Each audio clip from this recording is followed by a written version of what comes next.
I'm John Buchanan, and in this video we're going to take a second look at live loops. Now, a few weeks ago we released a video called Loops Relooped, where what I did was to spend some time looking at working with unusual loop lengths within live loops. And since then, I can't leave live loops alone. It strikes me as a really interesting place to explore various musical ideas, and we're going to take a second look at that idea now, but also maybe fill in some gaps that maybe I might have addressed last time, like actually, what is live loops and how can we populate cells in a bunch of interesting ways? So we're going to sort of take a step back and another one forwards, a sort of an overstriding video, if you like. Okay, so what we're going to do is we're going to start with this page, which is effectively reached for me when I come into Logic Pro and I come to open from template, where I can either open an empty project completely from scratch, or I can open a live loops project completely from scratch. And when I do that, as we know, because we saw this last time out, what I have a chance to do is to begin to see a couple of interesting tracks. But what's intimidating about live loops is it looks like loads of stuff has happened at once. I appear to have a brand new audio track. I've got an empty kit, which has been set up for Drum Machine Designer, which doesn't seem to be populated with any instruments just yet. And suddenly there's an awful lot to look at, particularly bearing in mind the loops area is open on the right-hand side and the library is open on the left. Lots and lots and lots of stuff. Let's make life easy for ourselves. What I'm going to do is I'm going to close the library down by pressing the library button, which I can do by just pressing Y as well if I want. And I'm also going to close Drum Machine Designer because we don't need that yet.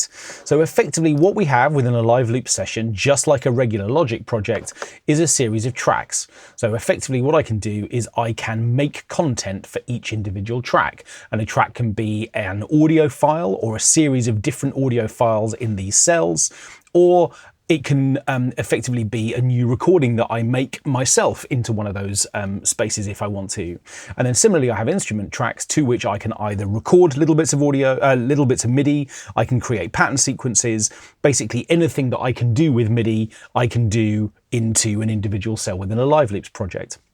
So as we saw last time, what I'm going to start by doing is just beginning to populate a sound on an audio track. But what we're going to do this time is to take some interesting steps to explore some of the options that you might not yet have had a chance to think about, whilst also retaining this idea that making loops that are unusual lengths can produce some really interesting effects. So I have decided that we're going to start in a place where we're going to go and find a little sort of synth hook. And what I'm going to do is to come into the synths, and then I'm going to come and have a look down at various options here. And I think this sound, no, I don't mean that sound.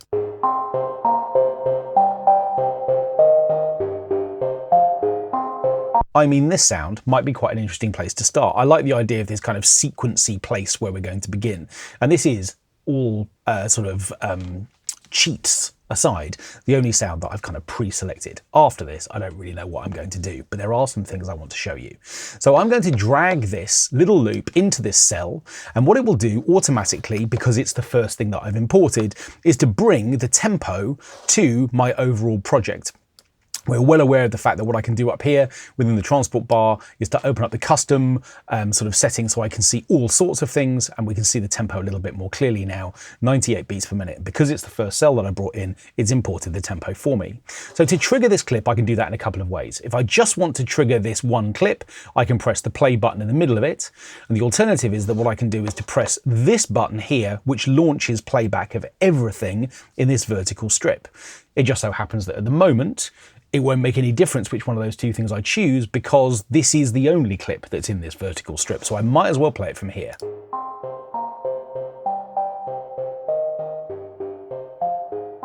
And of course I can press stop and go back to the beginning. So why is it quieter? Well, remember, it's a track. So by default, what's happened when I've imported this onto this track is it's dropped the fader by 8.3 decibels, which seems quite specific. Okay, let's turn it up a little bit so we've just got a little bit more volume running through this sound. Okay, so this is our first little bit of live loops clip. So far, so straightforward. What do I want to do next? Well, I like this sound, but what I want to start doing is warping it and doing some things with it that are just a little bit different. This is a loop that's going to play back over 8 bars, and we're in 4/4 time. This is the kind of anchor of the loop pattern sequence world that I want to create around it. Everything else is going to just begin to play off around this kind of anchor sound. Okay, so what I'm going to do next is to press plus to create a new track. I want a software instrument, and what I'm interested to do is to begin to explore Sample Alchemy as a way of creating a kind of textural version of this loop alongside the regular version.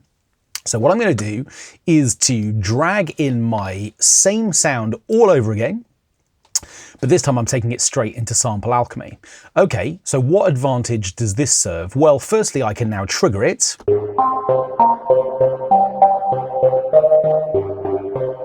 I can play it back in different octaves. I can even play chords for it because now it's effectively been sampled. But what I'm interested to do is to just see what happens when we find a little section which maybe is going to loop for us, but in a way that's a little bit different to the way that the original sample is looping. So the first thing I want to do is to go and find an interesting bit. And I can do that by clicking on A, which is effectively our first sound source. We're going to have up to 4 of those in Sample Alchemy. I'm only going to be using 1. So this is our sound source labeled A. And when I click on it, it will play. But what I can do is to jump through different parts of the waveform to find a bit that I think is interesting.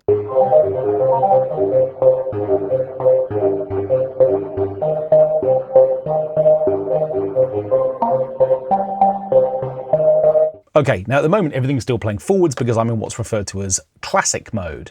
But if I select the loop option, what I can then do is to select a loop which will play backwards and forwards, and, well, in fact, either just backwards or forwards. If I put the loop point to the right of the sound source, it will play a loop forwards.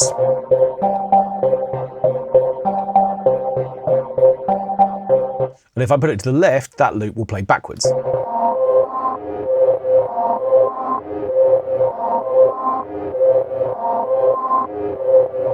And I think that's quite interesting. What I'm going to do is I'm going to record a cell for this particular sound. Now, how do I do that? Well, all I need to do is to click on this cell and be ready to trigger it. And I can trigger it on any key I like. So when I click this button, I have a chance to record into this cell.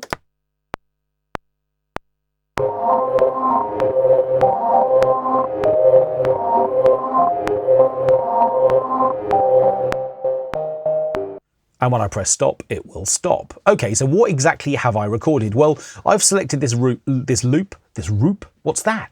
This loop kind of at random. So I can hear straight away that it's not configuring to a sort of classic 4-beat or 4-bar structure. And it was quite interesting to play it, have it last for a period of time. But when I double click on this region, we're going to discover that, of course, it's going to last for as long as I've held this loop down. So it turns out that kind of at random, it's ended up being more or less 3 bars long. So I've got a choice now. If I decide to stick with a 4-bar loop, that means I'm going to hear this note for the first 3 bars of it and then have a bar off. And the alternative is that what I can do is to adjust the loop length so that it's 3 bars long. Now, we looked at that in the last video. Effectively, what I can do for any clip is to adjust the loop length up here at the top, but I can also do it directly within this window simply by changing the loop length here. And if I want to, I can get the cell length, the overall length, to match the loop length as well if I like. Now, because I've recorded this, it would probably be a good idea for me to quantize this note, because I don't know if it starts early. If it does, this loop won't kind of play. So what I'm going to do is I'm just going to quantize it to a half note, and now this note will be bang in time, and it will start and play back with this other loop on top of it.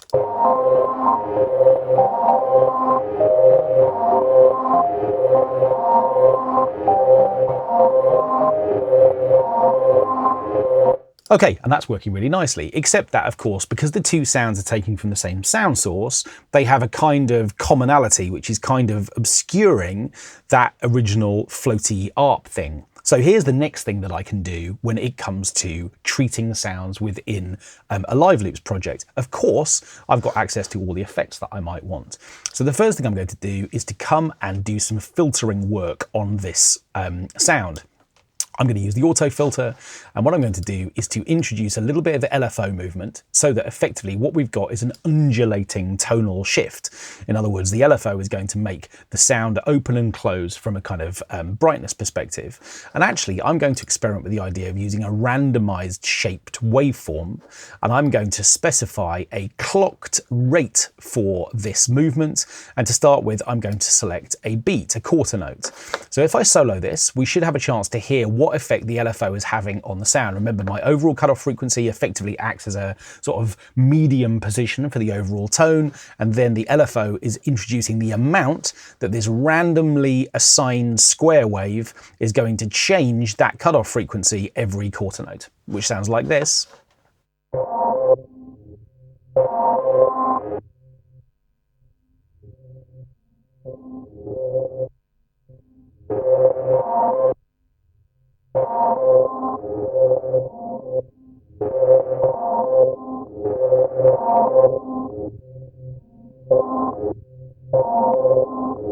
Okay, that's nice. It's quite blocky, but you'd expect that because it's a block shape. Makes sense, doesn't it? A little bit of extra distortion on the output, and I've slightly reined in the amount of the LFO. Now, because it's blocky, I'm also tempted, I think, to add an auxiliary send onto which I'm going to add some delay movement. Somehow I missed. Let's try that a second time. Sometimes it takes a second go. Okay, what I'm going to do this time is to come and find a delay effect. I'm going to use the stereo delay, and I'm going to set up a quarter note on the left-hand side and maybe an eighth. Yeah, there we are, by default, that's fine. Effectively, now what we're going to get is a slightly more smeared effect because the delay is going to just offset the kind of blocky nature of the LFO movement because the delay is going to produce a little bit of a legacy, if you like. Sounds like this.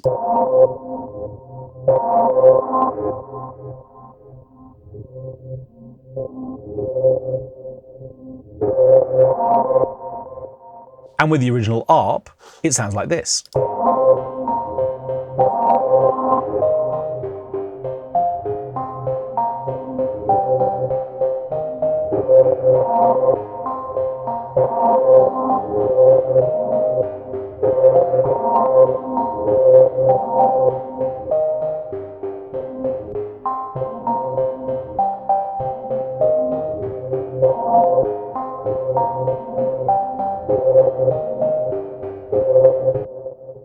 And that's kind of interesting. So straight away, we've got a couple of new little things happening here.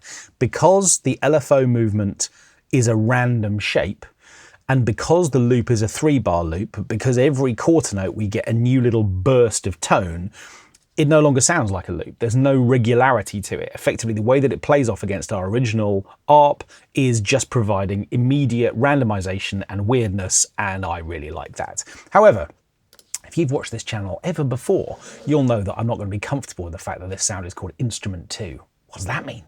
So I'm going to make this Sample Alchemy. Also, are you happy with the green color? No, nor am I. So we're going to make this a sort of purple, because why wouldn't we? And what I'm also going to do is to name that cell based on the track name by pressing Shift and Option and N, and now everything is all right, and you can breathe. Okay, so now we need a little bit of extra movement into this sound. So what I'm going to do is to come back to my loops here. Let's come and find something beat-based. And you know me, I'm quite fond of the things that are kind of topper-based because they don't provide a kind of full frequency kick, snare, top-end thing. They're just going to provide us with something a little bit unusual, and we might sweep down through here a little bit to go and see if we can find something perhaps a little bit unusual and, well, I don't know what, complex web topper. Well, the original tempo there is 120 beats per minute. It feels like it might be quite a long way away from where we're working at 98. Let's keep going. Okay, what are these?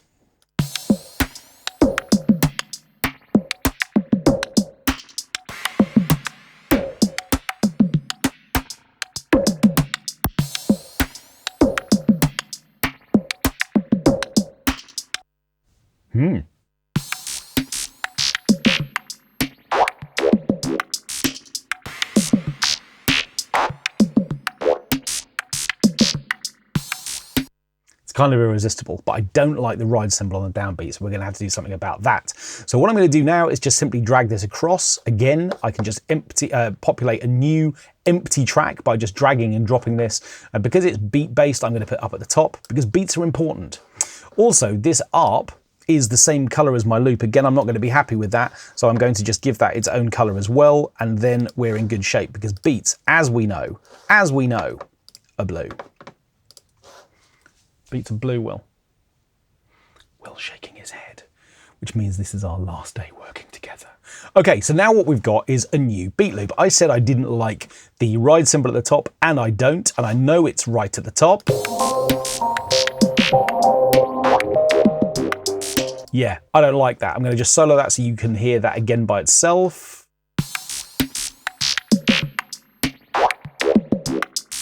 But it definitely feels like it's long gone by the beginning of bar 2. So what I'm going to do is to start my loop there. So effectively, I've just got rid of the first bar. And maybe what we'll also do, because you know what, that's what this video is all about, I'm going to make the loop length also a little bit unusual. We're going to take, I don't know, let's say maybe a half note off the end of that loop. Now you can see that because I have this view selected, every time I adjust the loop length, Logic automatically sort of folds down the edges, so I'm only looking at the selection, the area that I've selected. If you don't like that, then you can just turn off horizontal zoom and you then have a chance to resize this window to any size that you like. But it is kind of useful because it allows you to really go in on the ins and the outs. Okay, what does that sound like?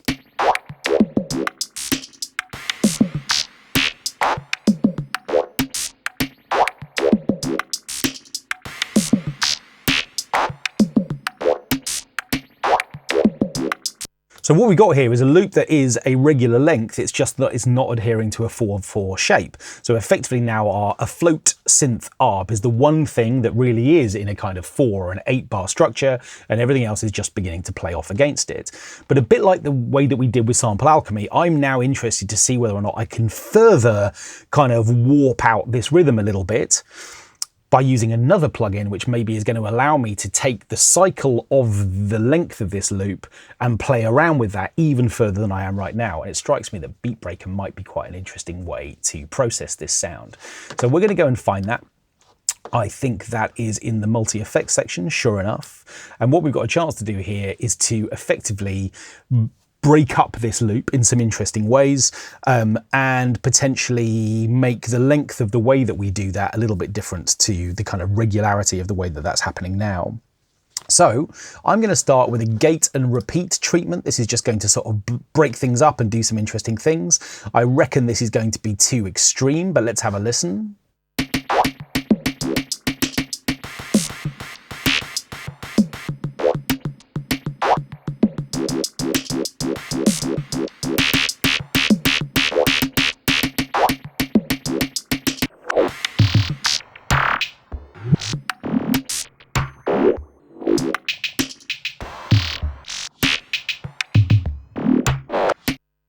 It turns out I like to skip around. Okay, so instead of that gate and repeat, we're going to go for this. As you will know from having watched the BeatBreaker video, I'm a big fan of the mix amounts rather than simply having a full mixed beat broken treatment. What we're going to do is to blend a little bit of this in with the original loop. But the thing I'm really interested to do is to see what happens when we change the length of the BeatBreaker pattern. So if I take this up to 5 beats, again, I missed. What's going on today? Okay, then effectively what we're going to get is this extra beat, which means that, again, even though the loop isn't a regular length, every time it does come round by a beat, we're going to be an extra beat out in terms of the way that the sound gets processed. It's interesting, isn't it?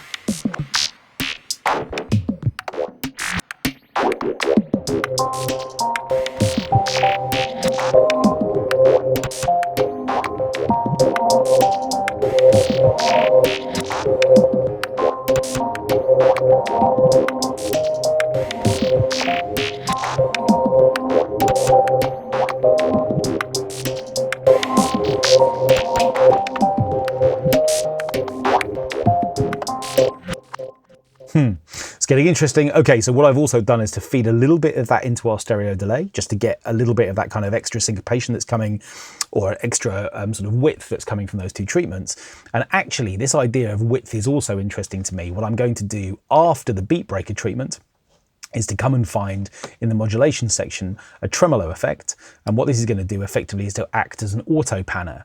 Now, again, I have an opportunity to maybe have this happen over a slightly irregular beat structure. So for example, I could go for a dotted 1/1. That's a bar, a dotted bar, 6 beats effectively. So what I can do is to have a 5-beat BeatBreaker pattern working on a loop that is just under 2.5 bars, I think I selected. Might have to check that back, but nevertheless, an unusual beat length. And now the stereo widening or width or movement that's going to be applied via tremolo is also happening at a different rate to all of that. Effectively, we've just got lots of things that are kind of eating into this sound and doing something a bit unusual with it in terms of time. So having selected the rate, I can choose the depth. That is literally how far from left to right it's going to move. And the smoothing is about whether or not it jumps or moves smoothly. Well, I think I do want it to do that, to move smoothly. So let's see what that sounds like. It should now just be a bit wider.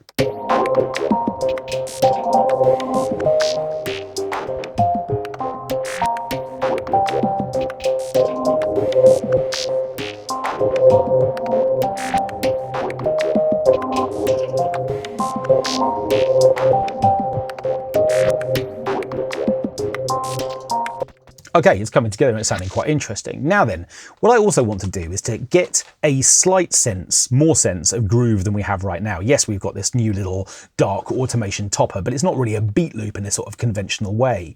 So what I want to do is to introduce that idea of something that's a more regular sort of drum pattern, but I also want to keep in mind that I'm not about to just sort of smash this into 4/4 time just for the sake of it. So we've seen that I can make recordings, which we did with Sample Alchemy simply by clicking here and making a recording for whichever instrument I have selected. But what I can also do within Live Loops effectively is to create pattern sequences, and that's what we're going to do next, and we are going to use Drum Machine Designer to do that.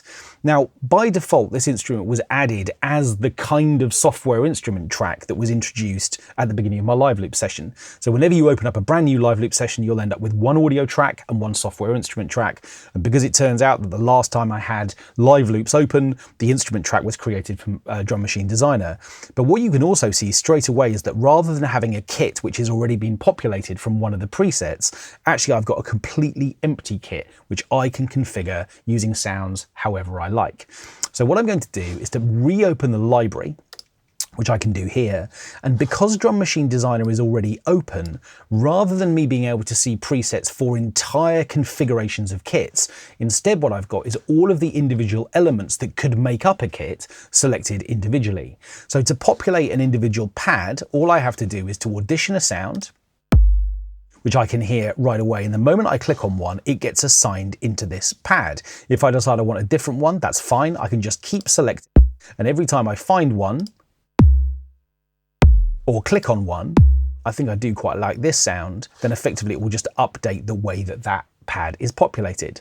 So that works nicely because it means that straight away I've got a sound introduced into my pattern, but of course I don't have a pattern yet. And in fact, so far I only have one sound within my drum kit, but that's okay. That's a nice place to start. For a moment, I'm going to close down Drum Machine Designer so that we can see how to make a pattern cell within Live Loops. To do that, I'm going to control click on this cell, and then just like within the regular version of Logic, I have an opportunity to create the type of cell that I want, whether that's a MIDI region, which would allow me to just draw notes, or whether or not it's a pattern cell. And the moment I do that, I'm going to see the pattern for this Drum Machine Designer kit. Why is there only one lane? We only have one sound. So because I've only got a kick so far, I've just got one lane. And that's kind of nice compared to the 32 lanes that I might get if I had pre-selected a preset. Let's just do this one step at a time. Now, the reason I'm really keen to do that, I'm going to just close down the loop browser so we can see this a bit more clearly, is that I obviously want to create a pattern. That's fine, I can do that. So I'm going to just draw in the notes that I want. And I think I want a pattern that does something like this. Yeah. Okay, so what I've now got is a kick drum, which which is doing its thing. At the moment, all of these individual steps are going to be the same velocity because I haven't created any offsets to those right now, but that's okay. Let's just hear how it sounds. This is a 16-step pattern, and as a result, it's going to sound pretty regular. Effectively, it's 1/4/4 bar.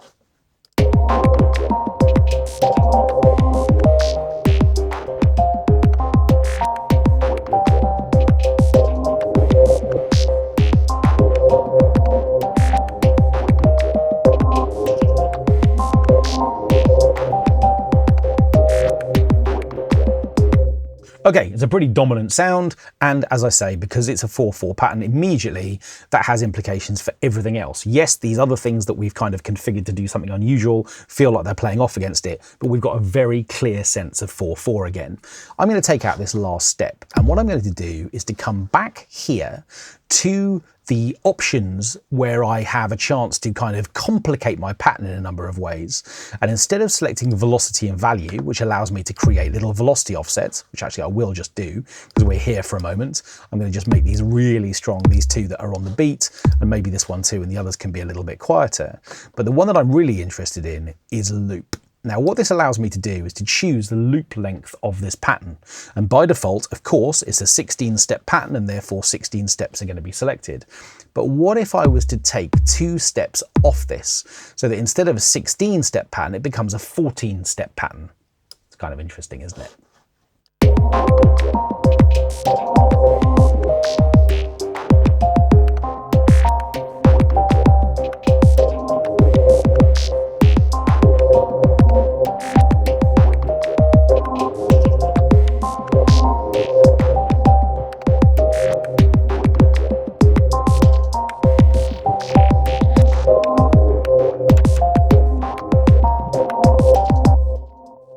Amazing what a difference that makes.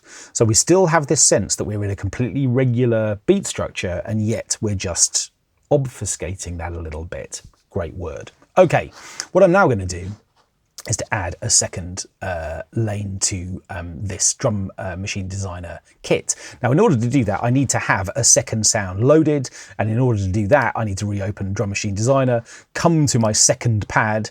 And now effectively what I have a chance to do is to choose a sound for it. So I think I do want something a little bit rim shot or snare based.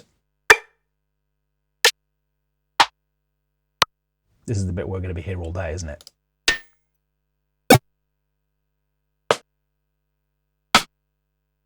Yeah, okay. Hi, Corey.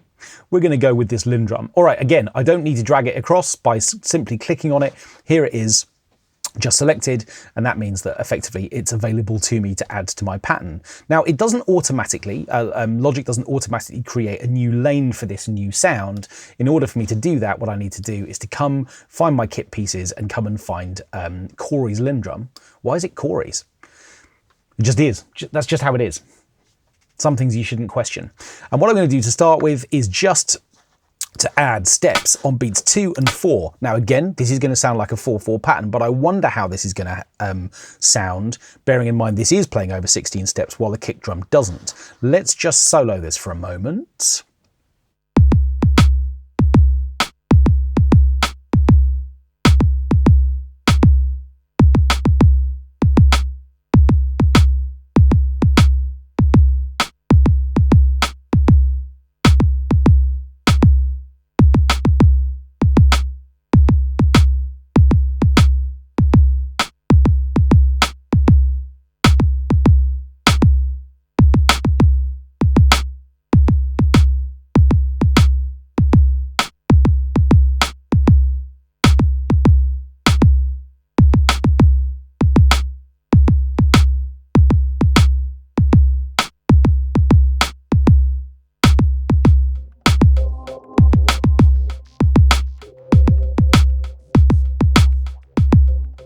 Okay, so what I've done here is a couple of things. Firstly, I have effectively just created I've put a compressor on this individual sound. So this Lindrum sound's now picked up a compression treatment, and I've sent it into a little bit of the stereo delay as well.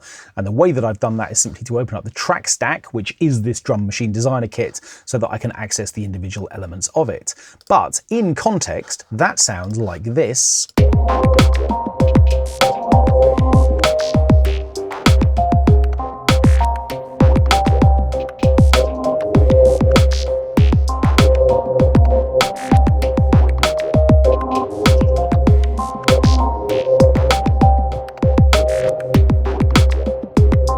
which is kind of nice. It's a little bit loud now that I've compressed it, but that's okay. Again, we can just open this up and adjust its fader. Now again, it's amazing how quickly any element in 4.4 immediately just provides that kind of security, or is that the right word? Yeah, I think it kind of is. That sort of sense that, okay, I think I know where the groove is. But of course, this whole video and the whole idea of like reimagining loops in this way is that we've got a chance to do something a bit more interesting than that. So what I'm actually going to do is to kind of just click on this pattern again. And this time I'm going to add one more rim shot, which is going to go in on the last 16th note of beat 2. And the reason that I'm doing that is twofold. Firstly, what I want to do is select this this track again, but what I'm going to do is I am going to play this part backwards and forwards. So effectively that means we've still got 16 steps, but now what's going to happen is that the loop is going to play through and it's going to play those rim shots forwards, and then of course it's going to play them backwards. And because that isn't absolutely on this beat here, that means that where this note falls in the pattern the second time round is going to be different to the way that it plays the first time round. In other words, like this.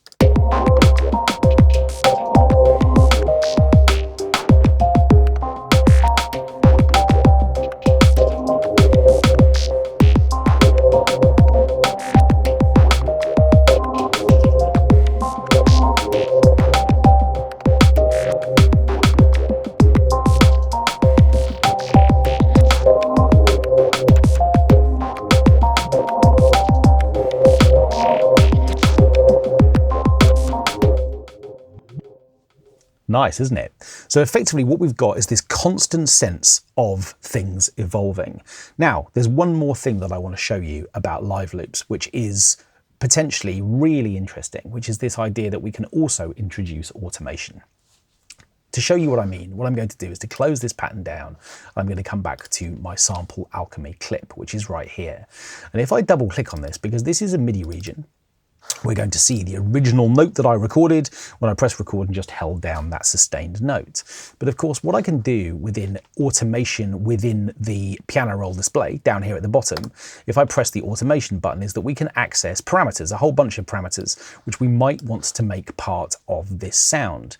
Now, I'm going to open up Sample Alchemy so you can see exactly what I'm doing. Effectively, what I've got here is my source. We can see that it's looping. And down at the bottom here for source A, we've got a whole bunch of controls.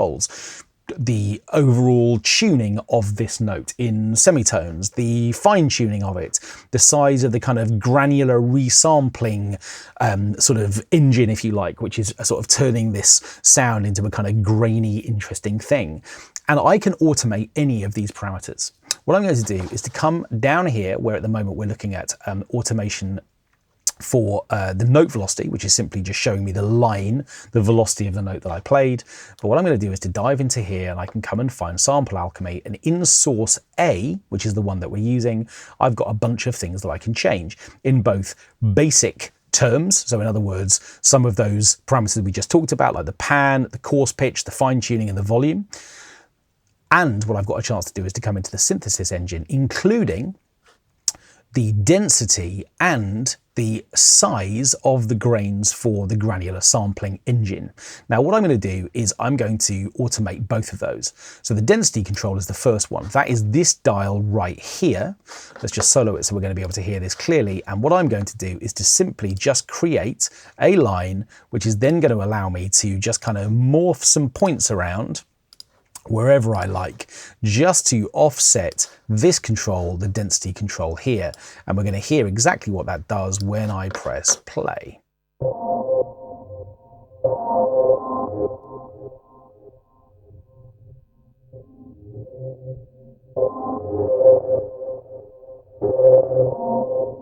Now remember, the LFO is really heavily involved in this too, so the little changes are going to be relatively subtle, but I think we can make them a little bit more obvious, firstly by making this automation a little bit wider, but also by changing another parameter as well, which is the size of each individual grain.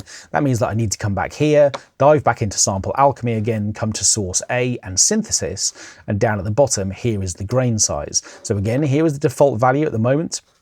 And what we're going to do is we're going to play around with what happens when we create something which is changing in size from something, the default, to something much, much smaller, to something a little bit bigger, and back again.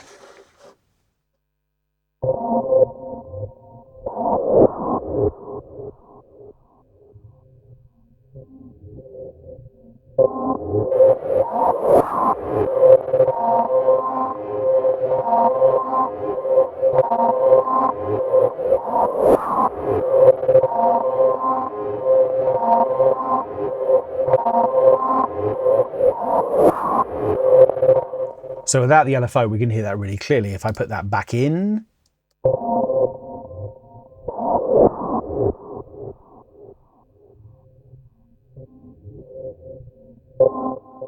and again, because the LFO is random, it's going to be different every single time.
I really like live loops. It's fair to say I think I've really overlooked these for a really long time. The capacity to just create music in a totally different way to the way that I would and do every time I work with Logic in its kind of more regular page, this one over here.